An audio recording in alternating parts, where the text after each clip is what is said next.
Hey, what's going on? This is Beer today, beer tomorrow, and we got a full house today. Guys, how you doing? Not bad, not bad. Can't complain. In one of my favorite places in the entire world, which is Citi Field. So there you go. Yeah, can't say I've been here for a game yet, but I've definitely been to this spot before. I mean, it's a hike, but it's worth it.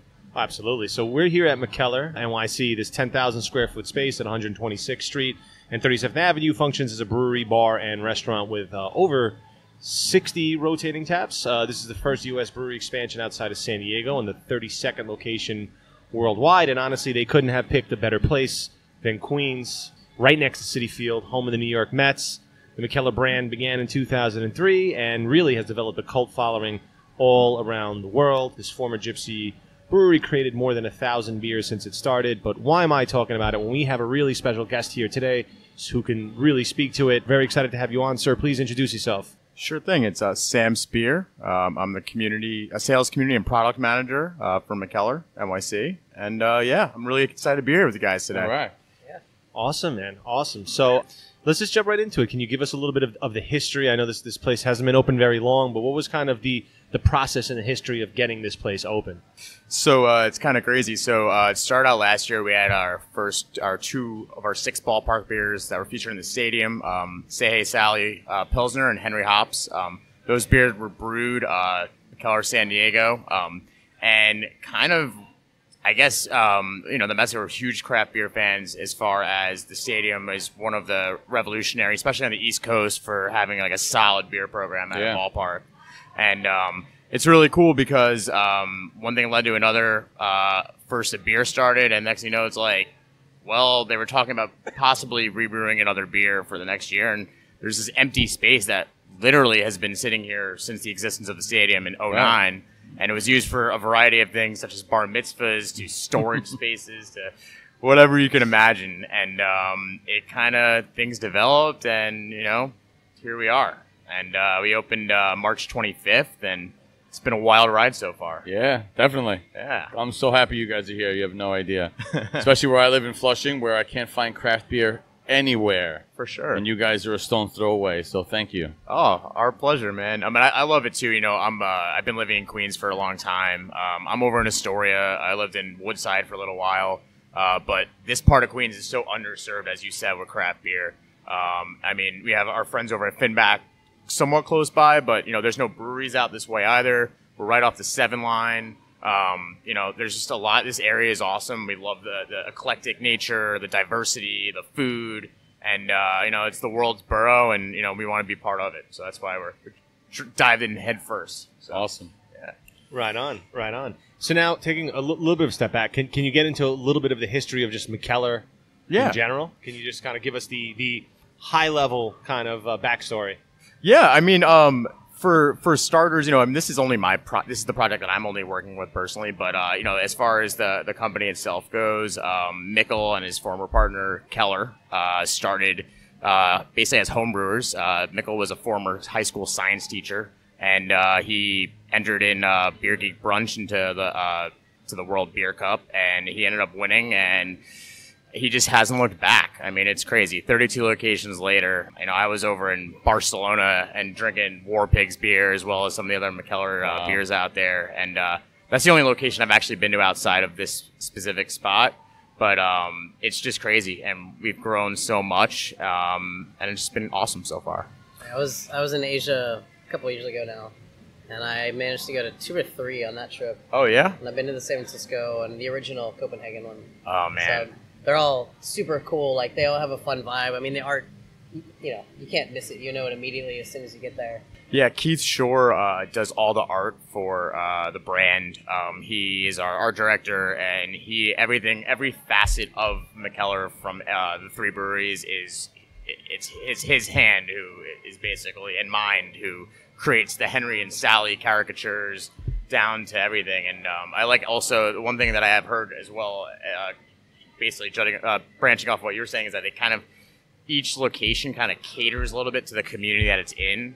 And I think this is the first Mikkeller location that has TVs, that has kind of a little bit of a sports vibe. I mean, considering the fact, like, we're literally, you could look at the right field entrance right here. Right, yeah.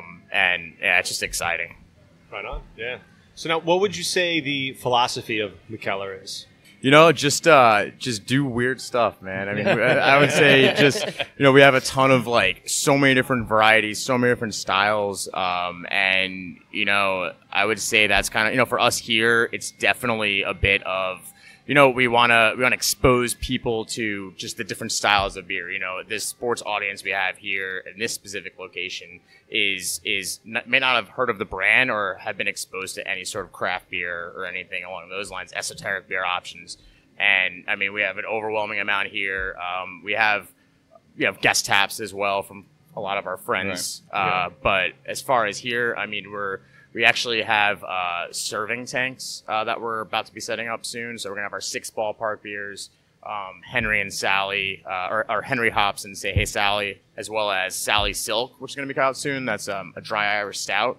And then we're also going to have Sally Blush, which is our raspberry Berliner Weiss, in addition to Henry Heater, which you two are drinking right now. Oh, yeah. Very nice. Yeah, Beautiful thanks, beer. As well as Henry Hustle, which we're going to be actually kegging up tomorrow. Nice. We're going to have a fresh batch of that. That was really good. Yeah?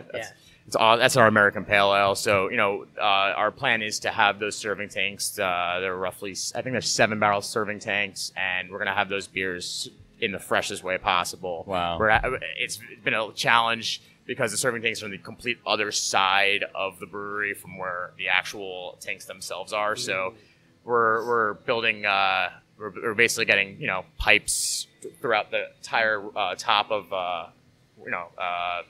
the brewery itself to transport the beer. So it's going to be, we're super excited for that. Wow. But we have a ton of different fermenters. So we're going to have experimentation is really going to be key for us here. Wow. So how would you describe the vibe here? Yeah. Yeah. It's really interesting. It's like it's a perfect mix of the craft beer community in the city. We have ample parking available on non-game days, so we draw a lot of people from the island as well as Eastern Queens. So we have that whole community feel, sports fans and craft beer aficionados, and that's definitely just a kind of a wide range of those people, as well as people who just read about us or fans from the other locations that have been there, and it's been pretty rad so far. When people drive, they can park in the parking lot. Yeah. So of Citi Field. Yeah. So if it's kind of a tough thing as far as scheduling wise. So if there's a game day, there's no parking before or during the game. But as soon as the final out, you can park over in lot G. You just alert the parking attendant over here that you're headed to Mikkeller Brewery, and you're free to go. You can park there and come and go as you please. Awesome. But when there is no baseball game, lot G is good to go all the time, and it's something that I don't think any other brewery really has in the city. Plus, we're so close to the airport, so we have a lot of traffic from them. That's another crowd that we have you've seen a lot of people with bags coming to and fro, LaGuardia or JFK. That's awesome. Or even in between the two. We've seen that before. So. And then you're right off the 7 train. You have the Long Island Railroad also on game days. Yep. Everybody can stop off here. Not too far from... Easy access. Yeah, right? Yeah. Right off the Grand Central. So, it's a great location. So. I drive by this every day, and just the alcoholic in me really wants to stop off, but I force myself to keep going. But then I just drop the car off and I come back, so it doesn't matter. Yeah, it's funny. For me, it's like, my family's from Queens. I grew up in the Hudson Valley, so I'm also a Mets fan, and just driving up here every day is just... It's amazing. It's awesome. It's just like it's a dream. So if we had a better team, it would be a lot better. But I don't really want to get into that. Yeah, that's all. Especially with the Yankees coming into town. Oh, I know. Yeah. Tell me about it.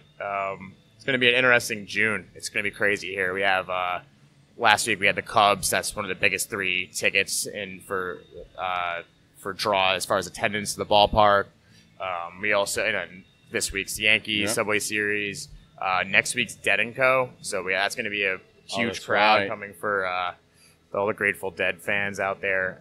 And then is the Dodgers after that the following weekend? I believe so, yeah. And those are the 3 biggest draws. So June is like wild here. That's great. Another cool thing too here is that we have food guests. So we're going to be having Pat LaFreda come here. Wow. They're coming here in a couple weeks on the 19th. Some great steak sandwiches they have, man. Oh yeah, we have one of their our purveyors, Whitman's. They're a small kind of American cuisine. They have great. They have a couple items from our menu from them, but we use they use Pat LaFreda beef for that. But we're gonna have a dry aged steak and beer pairing night in a couple of weeks. So we're gonna have a nice little variety of. Here for that. Well, I'm definitely coming back for that. Yeah. I'm changing my whole schedule to work. Okay. But yeah, it's pretty cool, man. I mean, we have we're also one of the only breweries in the area to have a full kitchen. So food is something that's very important to us here. And it's been important from Mikkeller brand from the day one in Copenhagen. I mean, with the partnership with 30 Floyds, with War Pigs, Jealous. I haven't been there personally, but I've heard the place is unbelievable. The beers, the War Pigs beers are fantastic. But, food is something we take seriously here. And, having a full kitchen here, it's pretty rad to, see a eclectic range of food on our menu. Yeah, I was checking out the menu before. Saw the empanadas. Those were really catching my eye. Yeah. FYI. And then the steak sandwich I heard from Vanessa was phenomenal. Yeah, the cheesesteak from Whitman's I think it's one of our top sellers. We also have Klaus Meyer, who's a really famous chef. He's Danish, so he has a place, Great Northern Food Hall, as well as Agern, which is a really high-end restaurant in Grand Central.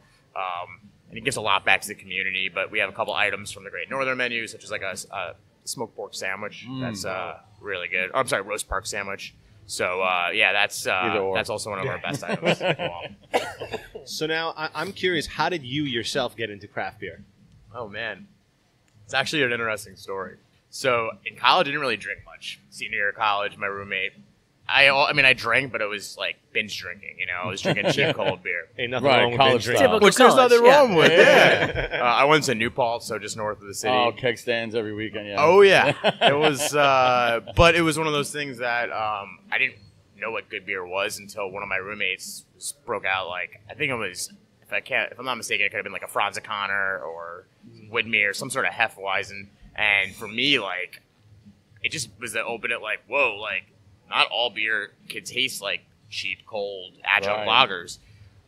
So I kind of like, that was kind of the start. And then, I was, my first job out of college, I worked at a children's psychiatric hospital. It was like super heavy work. Wow. I'd come home. You're going to need beer after that. I need a beer after that. And a local bar up in Peekskill called the Bird's All House. It's the Blind Tiger sister bar. Really great spot if you're ever up there.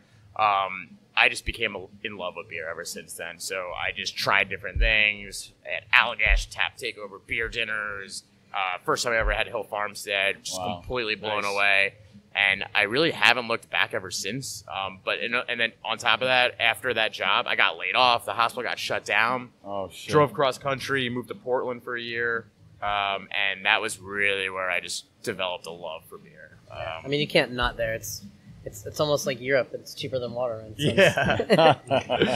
But so that's like more of like a different story. But then when I got into a bicycle accident and I broke my elbow, no health insurance, 23 years old, whole family's from New York. They're like, gotta move home, man. So I moved back and I landed in beer ever since. So I started out in the distributor, SKI Beer, moved up to a manager. I was managing a team of 3 people. So I worked in the East Village at first, then Queens.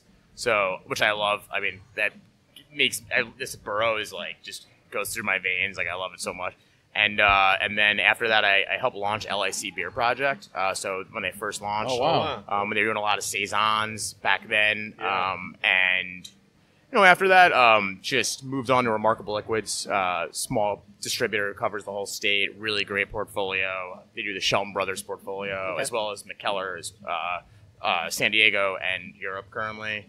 And one thing led to another, and here I am right now. So it's a long-winded story, I guess. Yeah, but that was beautiful. That was a good one. No.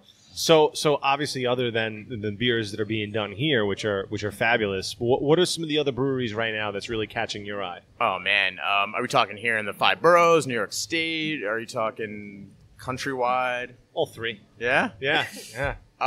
So it's funny for me. Like I always was a hophead when I really got into beer. When I would always, go out. When I went out west, I went to Sierra. It was like I was completely blown away with that whole facility over in Chico. But I was drinking their Hefeweizen at first, and it was more hop forward than anybody else's, so I kind of drifted towards there. Right now, I'm really more on like a lager pilsner kind of kick. I think Suarez is just nailing it for New York State. They do a great job. Honestly, like one of my first beer job, which I actually omitted to say, I worked at Captain Lawrence in their tap room. Oh wow! And I think those guys still do a great job. They might not be as widespread, but I think their beers are phenomenal. But they recently did a pretty interesting collaboration with Interborough, if I'm not mistaken. Oh yeah, it's about a little over a month ago or so. It was a little while back, but yeah, they did a collab with them. Wow, Interborough. I mean, I love Interborough. Yeah. They do awesome stuff. I think Gun Hill is really. I mean, they get overlooked a lot. They're great, great dudes. Shout great out beers. to Dave Lopez. Dave Lopez is my dude. I love that guy. He's a good dude, yeah. but also, I mean, I think there's a lot of great breweries right now. We're at a golden age for beer in New York State specifically. Five Boroughs, like really good stuff. Hudson Valley, they do a great job. I mean, there's so many breweries to name on this list. Rushing Duck, they're underrated. I think they make a really great porter, really great lagers. But to answer your question, I love sour beers as well. Mm-hmm. So for me, like barrel-aged sour beers is something that is really tough. And also saisons. I think LIC does a great job with their saisons. I think they're doing some of the best. And also, I can't sleep on Finback. Those are my dudes as well. Yeah. So I mean, and there's plenty of others. I apologize. I left anybody out, but I mean, I'm just rattling off some names of beers that I really like. And Fifth Hammer. Yep. Chris Kuzme, great guy. Yeah. Llama Drama, just had that the other day for the first time. Great flavor and awesome can art if you haven't seen it yet. Yeah. Yeah. I haven't seen that yet. Another thing, Hell of a saxophonist, by the way. Yeah? Yeah. my dudes just started out Root and Branch. They're doing some great stuff. They're trying to get a brick and mortar, but they're doing some awesome stuff. But a brewery that also I love as well is just I think that they created a niche, and I think is Jack's Abbey, man. Those guys kill it. It's actually the first time we're talking public. We're doing a collab with them coming up. We're like super excited about it. Is this a BTBT exclusive right here? This is exclusive. Exclusive. Love it. But yeah, we're gonna be working with them. And we did a previous one with Casita. They're a small brewery down in North Carolina. We're really good friends with them. Ryan and he's coming back in a couple of weeks. We're going to do another collab with him as well. Very cool. So that's another exclusive. But yeah, man. We're getting all the dirt on here. Dropping it Keep right drinking. Let's see what else he's got. But yeah, man. We're really just the thing is too is like this community is so underserved in this part of Queens, Definitely, and we want to change that, and we want to make this destination spot. With our draft lines, bottle list, our food program, retail shop. We want to make this a spot to go to. We're going to try and do some pop-ups with some great food partners of ours, having we're trying to figure out exactly, we don't have dates lined up, but we have some really great, food offerings, variety of different foods. So we want to draw people out here in ways, and for the beer, but also for other food as well. So, yeah. Yeah, so I mean, you guys are obviously new as a brewery in the city in a sense, but how big's your system? I mean, this is decently sized for something just popping up out of nowhere in a sense. You know what I mean?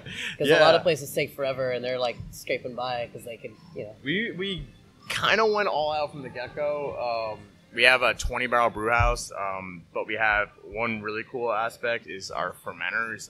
So we're still limited with space here, specifically storage space, and that's one thing that we really wanted to maximize the space for the fans, for the clientele. Yeah. Oh, so the back of the house is tiny. It's relatively small. The problem is cold box and everything. There's a lot of moving parts, but it's so this space is 10,000 square feet. This space is just around 6,000, 5,500. So, but what we did with our fermenters, we have 20 of them. We have 4 40-barrel fermenters and 16 20-barrel fermenters. We stacked the 20-barrel fermenters on top of one another. Oh wow! Okay. So it's a really cool, kind of sight to see, and it kind of is a microcosm of New York City and where we are. You gotta just pack things out to the brim. So that's kind of what we did. Right on, man. So I mean, you touched on it a little bit, but where do you kind of see the current state of craft beer, specifically here in New York, and what do you feel the role Mikkeller is playing in it and will continue to play in it going forward? That's a really great question. I think you're going to start. I mean, I feel like the farm to table movement is taking off as far as food, and that's kind of translated to beer. Like, people really want to, you know, they really want quality product, and I feel like you're going to start seeing, you know, one thing it is, it's very competitive, this market. So it's, you know, there's so many breweries here. So, I mean, I'm really interested to see, and there's only so many bars, restaurants, and tap lines, and, you know, bottle and can space. So it's really going to be interesting to see long term what's going to happen with the breweries. But we want to educate as well. We want to educate people. We want to bridge the gap between people who might have had beer once or twice that never really fully committed. But we also we never want to be pretentious. We want to be these people. We want to be open. We want to answer questions, and that's one thing that that's where I kind of see Mikkeller just trying to educate. In addition to just, you know, exposing people. So yeah, that's pretty much it. Yeah. Another cool thing is we have, and it's something that's really exciting for me, is that we just launched our running club this week. So we're gonna we have one in Manhattan that runs out of As Is. They're great friends and supporters of ours. Love the bar as well, and you know, and we have a Brooklyn chapter as well that's been running. That's the first chapter in the city. They've been at it for 2 years. They run out of Strong Rope. But yeah, that's another one of these breweries that's like super awesome. And so we started our own chapter here, and we're gonna try and make that a thing here in the city. I mean, you know, Manhattan and Brooklyn's already killed it. Our first run was yesterday. We're gonna have our Saturday run, the first of every month. Every member anybody who participates gets a free beer. It's an 8-mile run. But it's really excited for us. Yeah, I'm not gonna lie. I was all into it. Then you said 8 miles. I was like, oh boy. Well, the Wednesday run's a 5-mile run, so that might be a little. All right, I could maybe do that slowly, but we'll work our way up. But that's something that's like really like for us, like finish the run by the next run. Yeah, I might. One of these. I don't own like running shoes, so that's the first step. Well, yeah, if you're going to be doing these, you might. Yeah, for sure. But yeah, that's like something else cool too. You know, we want to like. There's a lot of different like this area specifically where we're at, like Corona, right in between Corona and Flushing, is just. Like, we want to tap into this community. We want to, like, you know, bring in some pop-ups from some ethnic, you know, cuisines in here, whether it's Korean, Colombian, or, you know, like one of our food purveyors is UFC. I don't know if you heard of them, Unidentified Flying Chicken. Yeah, UFC. That's my dude. That's awesome. My dude Young over there. He's a really good guy, and a couple years back they got rated the top Korean fried chicken in the city. Wow. Really great spot in Jackson Heights. They're the first people in the area to have a solid beer program. They have like nobody else around there. You could find LIC and so we're really excited to work with them. And you know, that's those empanadas you're talking about. Like that's like an Asian like Latino fusion. Yes. You know? So Stop it. It's pretty rad. You should hop on it, man. Oh, I will. Trust me. Let's go. Hurry up. What's the next question? Yeah. Look at this.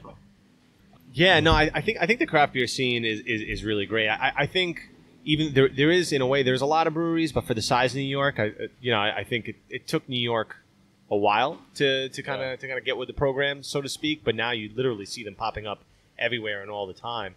It'll be interesting to see over the next few years.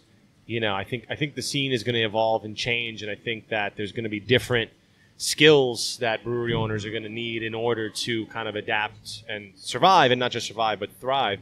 But in any event, I think it's a very healthy scene. I mean, great beer will bring people out. And speaking of which, how have you found the reception to be from the public here? Because as we were talking about, I mean, this is, at least for this portion of Queens, this is a really new concept. There really hasn't been anything like this in this immediate area. So how have you found kind of the response so far from the good public of Queens? I mean, it's been great so far. You know, we've had a lot of people just either walking by, checking it out. You know, I don't know if you've ever been, a Mets game. I know you're a Mets fan, but they have when you get off the train, they have like the dog, that guy with the dog. Like he apparently loves beer, like and loves good beer, and like he was so excited. Like the guy out of here. That's like the biggest bummer is that due to our full kitchen, there's no you can't allow the dog. But that's why you have cans to go, baby. Yeah, that's why we got cans to go. That's right. But it's been great so far, man. I mean, it's one of those things that I feel like you're right. It's like a new thing in this area, but like we're welcoming, and it's something that like we want people to know we're here. Like we have a huge communities here of tens of thousands, 100,000 people that we want to tap into. We want them to know, like, look, like we're here. We want to, we're here to stay. We have great liquid, great food, and we're a thing. And we're, one thing that I get people always ask me, are you guys open year round? But we're open year round. Like we're going to be open. Other than Mondays and Tuesdays, we're open every day. So it's one of those things. And then on top of that, the Mets fans too. I mean, they're really excited about it. And then on top of that, we have the U.S. Open coming up, so it's going to be like really interesting. Like we want, it's nice to have a different option. Like sometimes after games, if you're not driving, you want to have another one or two or 4 or 5, right?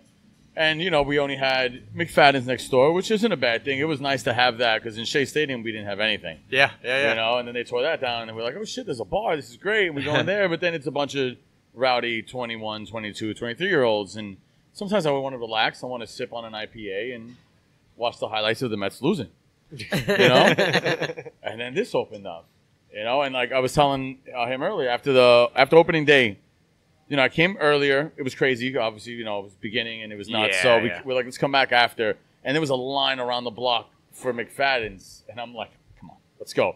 So we all come in here. It was decently packed, and then all of a sudden, everybody else just came in here, and it just got a little overwhelming. But then they all realized that they don't really like craft beer, I guess. There was no Heineken. There was no Budweiser.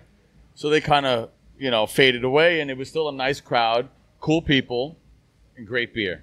Yeah, and that's all you could ask for. I think for the early 20s, it's a little bit of a different sell because they're just looking to drink for cheap, I think. Right. And, even though, like, you're probably not drinking for cheap if you're drinking no, Budweiser they're around paying here. The same prices over there, but they can't appreciate good beer. Yet. Right. Yeah. Exactly. They're young. Maybe another half a generation. Right. They're but when we were that age, they're catching up. We were drinking decent beer.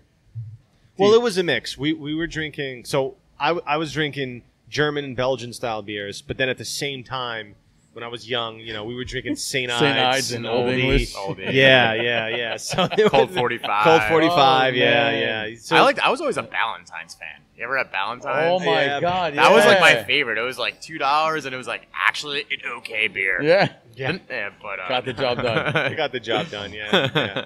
Nothing's worse than Natty Ice, though. I think. Oh man. Yeah. But, I think I saw an article where they were like the worst beers, and Natty had 2 of them or something. Tecate. It was all that kind of stuff. Tecate tastes like if it was brewed with Marlboro cigarettes. That's no knock on them. Like, let's go boxing and all that. Yeah. But horrible.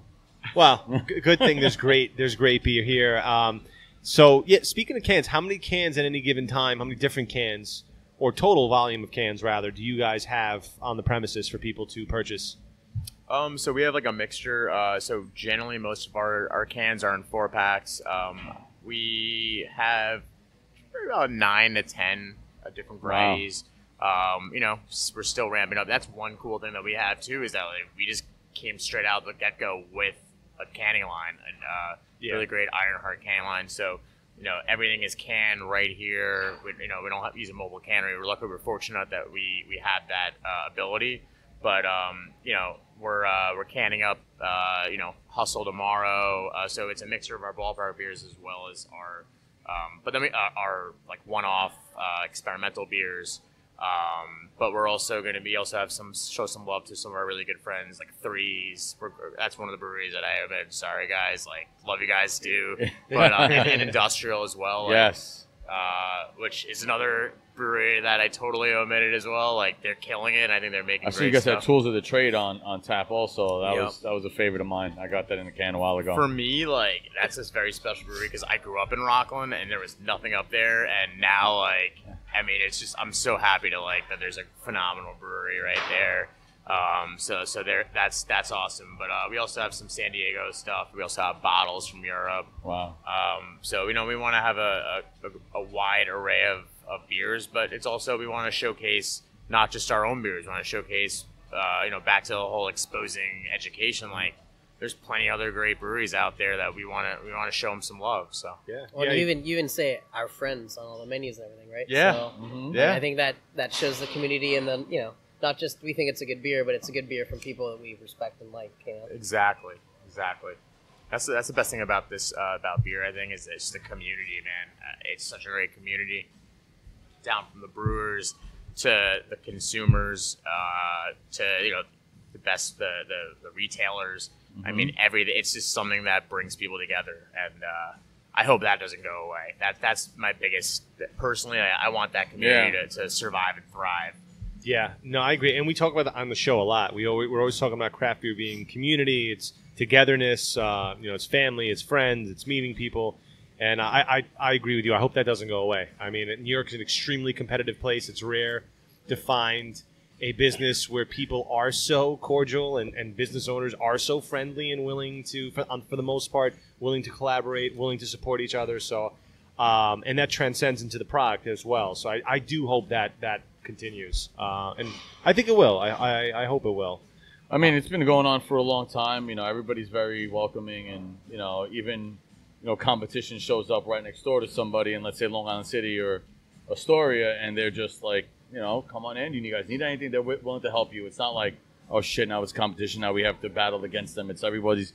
It's this craft beer community is just one big place that everybody's just living in together, which I like. 100%, man. Like, for us, but based by that the other day, like, you might run low on whether it's hops or a cleaning agent or whatever. I was going to ask you, what do you do in case something like that happens? It's one of those things that, like, like, your friends, man. Like, that's awesome. We're great friends with a lot of, LIC, friends with them. Like, they hooked us up a couple times, same with Single Cut, just because they're close, very close proximity. Yeah. But, it's one of those things that, that for us, like, that's like a really great aspect too. It's like, oh, like, and it's very just like anytime, like, hit us up, so and cool. like, Yeah. same with us. We're like, don't hesitate, like, right. And Industrial, they lend us some stuff too. So it's like, we brewed our first beer with Industrial. So that's, that I probably should have touched on that. So, was that the hockey Filthy beers? Flow, yeah. So, Filthy Flow, which if you look above the retail, hockey mask. Yes. That was the first beer under the Mikkeller NYC name. That was a collaboration with Thin Man up in Buffalo. Because of the Winter Classic being at Citi Field this year, we wanted to do a collab with the Buffalo Brewery. Thin Man, they're doing great stuff up there. And we just collaborated, and then we did a second collab, Funky Flow, which we actually just kicked. That's a Brett version of it. Oh, cool. But this beer was really good, just like a straight New England IPA. But our buddies at Industrial, Jeff was just like, hey, like, you guys could use our spot, because we weren't 100% operational yet from a legal standpoint. So we want to do things right. So now, what's something that the audience who may not know Mikkeller so well or may not be aware, what's something the audience should know about Mikkeller NYC? That's a really good question. I mean, definitely the fact that we're like I think more about the staff. Like, we have such a great staff here. Everybody's all hands on deck. Like, it's one of those things that, like, I drove a 26-foot truck. I never thought I was going to do that. And it's one of these things, like, they call me Big Rig. Like, that's my nickname. Wow. That's a hell of a nickname right there. I sort of embraced it. No, it's one of those things that, getting your hands dirty and just doing whatever it takes to succeed and, pump out quality beer is what we're all about, and everybody takes it so seriously. Like, we really, really take it seriously here, and No, we also have fun too, but it's a hard job, and we're here just to do whatever we can to make it work. So. Hey, real quick, shout out to whoever does the music here, because we went from Funky Cole Medina to Method Man to Men in Black. Right. Like, come on. Doing a good job. Well, it's Queens. You got to have a good selection, good variety, right? It's definitely our general manager, Alex, over there. All right. He deserves a raise just for that alone, okay? but it's definitely like one of these things that, getting back to our staff, is that like we really like everybody kind of came from like an awesome spot. Like, one of our brewers, Katie over there, she used to work at True in Colorado, as well as Breckenridge. Alex, our general manager, he used to be the GM of the Ginger Man. Here, as well as Boston. Oh, nice. I was just there the other day, 2 days ago. Oh, yeah? Yeah. Love Ginger that Man? bar. Great place, yeah. Great spot. Everybody, our vice president, Jim, you guys met him briefly. He was the CFO for Hill Farmstead, so he worked with them for a while. And Hannah, our operations manager, she's worked at a brewery in Colorado. She has engineering background. Excuse me. So everybody kind of has something to offer to the table, but it's just like we something that it goes back to the fact that we take things so seriously. Right. And we just want to knock it out of the park, I guess. For a little. Yeah. Well, that's perfect. It's a perfect analogy. You guys have a solid crew that you put together. Yeah. A Thanks, lot of man. experience, great background. That's why this place runs so smoothly. There you go. And one more time, the hours of operation. Okay, so it's a little bit more complicated. So we're open. Grab your pens. Non-baseball, we're open Wednesday and Thursdays from 4 to 10. Yeah. Fridays and Saturdays from 12 to 12, and Sundays from 12 to 12. But if there's a baseball game, we're going to be open 3 hours before, during, and then 2 hours after the game for a day game.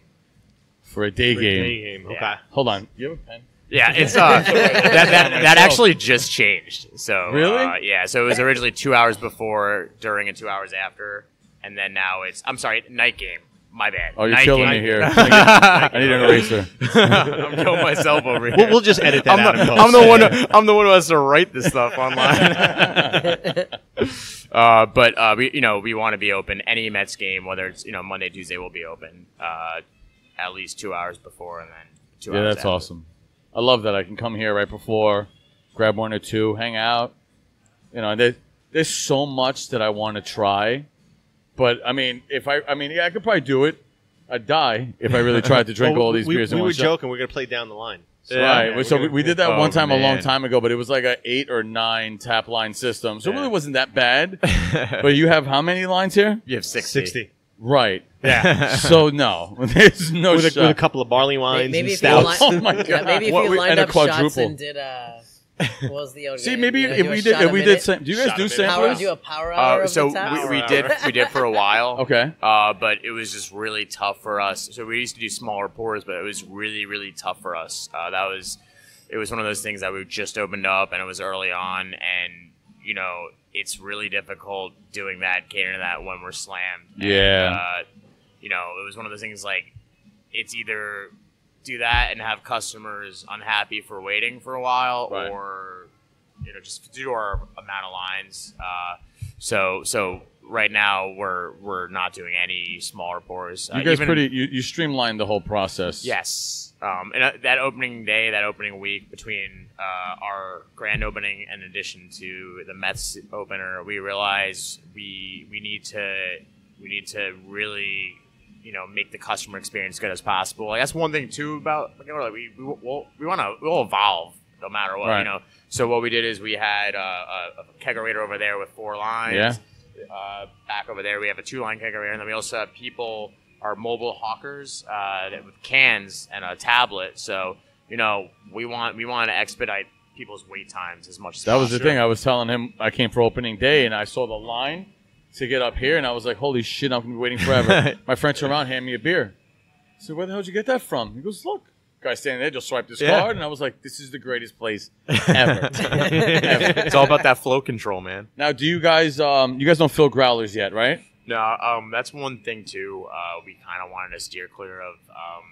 My Jim, when he was over at Hill Farmstead, our vice president, it's one of those things that people would bring growlers that weren't cleaned properly, and it's one of those things that it's for the best to have the beer in the best light possible. We felt that it was probably not the best. Plus, we have so many different cans. We pretty much can almost all of our beers. You can take anything you want home. And you guys don't do crowlers, right? We don't do crowlers. I don't know what our plans on that per se, but at the moment we don't do those. I almost feel like all the quote unquote big dogs in the craft beer they don't do the Growler Fills because you just don't know because when it leaves the brewery and what happens and I think they want it, at least in my opinion, I think they want the optimal experience, and the way to control the optimal experience is to consume it in the cans or consume it here you take that at out the of location. Your hands when you give it to somebody. Yeah, because then you'll get somebody online or on tap saying, "Oh, this was this and this was that." Right. Meanwhile, they didn't clean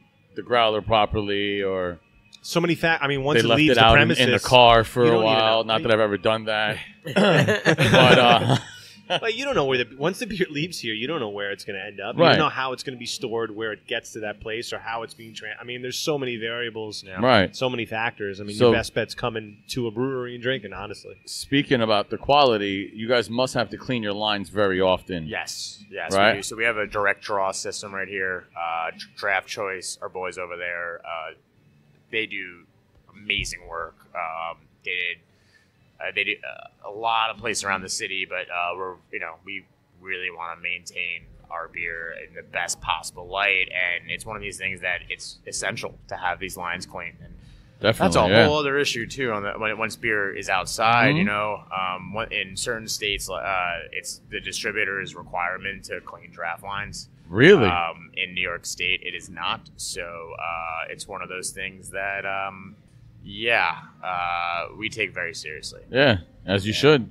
Another thing, too, that's really cool is that so we have two of our beers that are featured in the ballpark this year, Say Sally and Henry Hops. But they're a little tweaked for those who don't know. Last year, they were from San Diego. We wanted to make the pills a little bit more German-inspired. So Sally kind of headed that direction, and Henry Hops kind of headed in the more New England IPA, wavelength. So yeah, it is nice that you very clearly say was this NEU / brewed wherever, or is it San Diego or New York properly brewed? Where is this really coming from? Because Mikkeller's massive, it's international, but what beer are you actually getting? Exactly. Yeah, for us, that's between the three breweries, they're pretty much at any given time, 85% of the lines are pretty much going to be those beers. Ideally, we want to ramp up ours. Right now, we only have a handful of options. I'd say roughly 9 or 10, give or take. But we want to ramp that number up as well as we increase production. Sure. Can you talk about any immediate upcoming releases, canning releases, brewery releases? Yeah, man. So we have a couple cool things coming out. We partnered up with Parlor Coffee. So they're one of our favorite coffee roasters. They're really great people. I love their coffee even prior to being on board here. They're over in the Brooklyn Navy Yard. So we're going to be brewing. We're canning. It's actually in the tanks right now. Beer Geek Parlor, our second batch with a different blend of coffee, Wallabout. So it's the Beer Geek 7.5% oatmeal stout, but we're using a different blend. So we're going to be doing a release soon, I believe, the next couple of weeks. And then we're also going to do a pop-up can release on Father's Day. Really? Over at, so actually that's next weekend, over at, time is I'm so off. You said June was a busy month. Yeah, no. It's obvious. Hey, that's World Cup weekend right there. Oh, here we go. Yeah. Here we go. Kicking off the World Cup. So we're actually going to be doing that. Glad you brought that up. We're going to be opening up early for the World Cup for games. So we're opening at 10. That's going to be great. The time zone's a little bit rough because it's Russia. Yeah. Boo. But it sucks the U.S. isn't in it this year. It's kind of a bummer, man. I know. They suck though. They really should have made it. I know. Don't get me started. Their Yeah, region is really weak. They should have made it. But all right, now I need to know. I mean, you obviously have Germany. You know what? And Greece or no? Year, Greece didn't make it. Okay. And crazy, Italy didn't make it. I heard. And the Netherlands didn't make it. But I mean, I'm going. See, this year Germany doesn't have. They don't have that leader on the field as they have in the past. I'm still going with them. They're still Germany though. They're still Germany, yeah. But you know, I think it's going to be between Germany, Brazil, and Spain. To be honest, and maybe did Mexico make it? Yeah, Mexico's playing Germany in the first Oh game. God, we're done. I'm over here all happy. They're in the and same excited. group. Well, I mean, they're in the same group. I think it's Sweden's in the group, and I want to say Korea, South Korea, but I could be wrong. I don't know. We're not making out of that one. What about you? Man, I'm always one of these things. I like Germany too, but I mean, they're impressive. But I don't know. I feel like a sleeper is gonna come this year. I don't know. So? I think it's one of those years that I think somebody can come out of the woodwork, like the Russians. maybe. Yeah, you never know. Is there really not really one dominating team? I'm not a big soccer guy. If you haven't noticed yet, Those are the main three. Yeah, those are the big three. And then on the outside, you have Argentina, and then maybe Belgium, and France too. France is in the mix. But if any of the teams we just mentioned didn't win, it would be a shocking World Cup. Yeah. But there's a lot of teams. This is going to be a topic for the next few podcasts. It's going to be, man. I'm hyped. It's once every 4 years, you know, and it's great that you guys are opening early to accommodate that. So, drinking early in the morning and watching soccer, I'm all about Can't that. go wrong. But Unless also you go to work after. we're also going to be doing some. You had to ruin it with work, didn't you? No, sorry. We're also going to be doing a pop-up can release in July over in Long Island at our friends at Hoptron, so it's going to be pretty dope. Right on.